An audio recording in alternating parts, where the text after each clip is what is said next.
মানে আপনি কি দাবি করতেছেন এখানে সবাই বিশ্বাস করে যে বিএনপির সাথে শিবিরের যা সম্পর্ক জামাতের সাথেও শিবিরের সেই একই সম্পর্ক? না না, আমি বলছি আপনার না না, আপনি ইন্ডিপেন্ডেন্ট হিসেবে আপনার দেখার ব্যাপার অন্য না। এই যে এখানে যতগুলো মানুষ দাঁড়িয়ে আছে তারা কি মনে করে শিবিরের সাথে জামাতের যে সম্পর্ক শিবিরের সাথে বিএনপির সেই একই সম্পর্ক? অন্তত এই পয়েন্টে একমত করবেন যে ছাত্রদলের সাথে বিএনপি যে সম্পর্ক সেটা অন্য কেস, সেটা অন্য কেস, সেটা অন্য কেস, সেটা অন্য কেস, সেটা অন্য কেস। আমি বলতেছি ছাত্র শিবিরের সাথে জামাতের যে সম্পর্ক ছাত্র শিবিরের সাথে বিএনপির তো একই সম্পর্ক না, এতটুকু তো আপনি একমত? কোনটা? ছাত্র শিবির আর জামাতের সম্পর্ক, ছাত্র শিবির আর বিএনপি সম্পর্ক আলাদা। সেটা উনি আমাকে ওয়েলকাম করলে আমি যাব, কিন্তু আমাকে ওয়েলকাম করে তার মানে কালকে আপনারা যদি বিএনপি ভোট প্রচারে ডাক দেয় আপনি জামাতের জন্য যেভাবে প্রচার করেন বিএনপির জন্য সেভাবে করবেন? কবে করছি আমি? ভাই এই কথা বললেন না, মাঠ পর্যায়ে কি হয় এটা তো ঢাবি স্টুডেন্ট সবাই জানে। এটা হচ্ছে মানে আমার জায়গাটা খুব সিরিয়াসলি বুঝেন। আমি বুঝছি, আমি বলছি আপনি একটা সহজ সত্য স্বীকার করতেছেন না যে জামাতের সাথে শিবিরের যে সম্পর্ক জামাতের বিএনপির সাথে শিবিরের সেই সম্পর্ক না। ভাই ভোট তো খুবই সিলি ম্যাটার, ওটা বাদ দেন।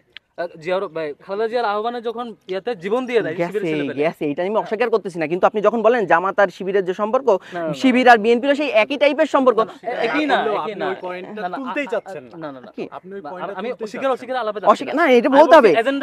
এবং আপনার সাথে না আমাদের কমন কনসার্ন কি জানেন যে আপনাদের সাথে জামাতের যখন এত গভীর একটা সম্পর্ক, জামাত যখন এত বড় একটা যুদ্ধাপরাধী কর্মকাণ্ড করছে এবং এত বড় গণহত্যার সাথে একটা সহযোগী সংগঠন হিসেবে ছিল, আপনারা তার এখনো ওপেন ক্রিটিসিজম করেন নাই, এটা হচ্ছে কথা। যেমন ধরে আমি বলি ওপেন কেস সিস্টেম না, কোন অফিশিয়াল স্টেটমেন্ট যদি দিয়ে থাকেন, পেপারকে আপনি অফিশিয়াল স্টেটমেন্ট করেন, টকশোকে আপনি অফিশিয়াল স্টেটমেন্ট না আমি শিবিরের অফিশিয়াল প্রেস পৃথিবীর একটা ছাত্র সংগঠন দেখান যারা কোন একটা রাজনৈতিক সংগঠনের জন্য বিবৃতি দিয়েছে তাদের রাজনৈতিক আইডিওলজির কারণে। হাই হাই কয় কি যুদ্ধাপরাধী হিসেবে আপনি জামাতে স্বীকৃতি দিবেন, এটা আপনার কোন ছাত্র সংগঠন?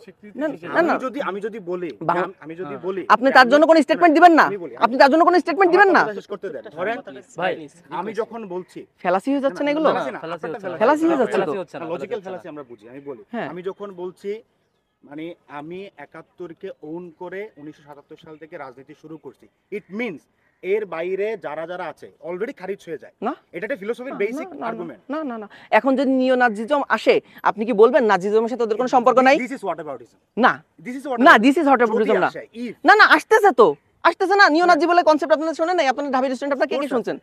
এর কেন হোয়াটএভারিজম হবে? আপনার যেটা আইডিওলজিক্যাল, আপনি সত্যি কথা বলতে আপনারা যতটা ক্লোজ জামাতের সাথে, জামাতের যে আইডিওলজি আপনি জামাতের সুবিধাগুলো নেবেন, যে তারা হইতেছে যে পলিসি করে তাদের সাপোর্ট সিস্টেম তো আছে, সেগুলো আপনারা ইউজ করেন না, এটা আপনারা বললে মিথ্যা বলা হবে। এটা সত্য কিনা? আপনাদের তাদের সুবিধাগুলো নিতেছেন কিন্তু তাদের যে দায়বদ্ধতাগুলো সেগুলো নেবেন না, এটা তো মানা যায় না। এক্স্যাক্টলি ভাই, দায় কেন নিব? ডিপেন্ডেন্ট অর্গানাইজেশন নিবে দায় কেন? তাহলে সুবিধা কেন নিবেন? সুবিধা কেন নিবেন? ভাই এটা গুলাই ফেলতেছ আমি বলি। না না গুলাইতেছি না তো ভাই যেমন ধরেন আমি একজন ব্যক্তি, ধরেন XYZ একজন ব্যক্তি, আমি ধরেন যে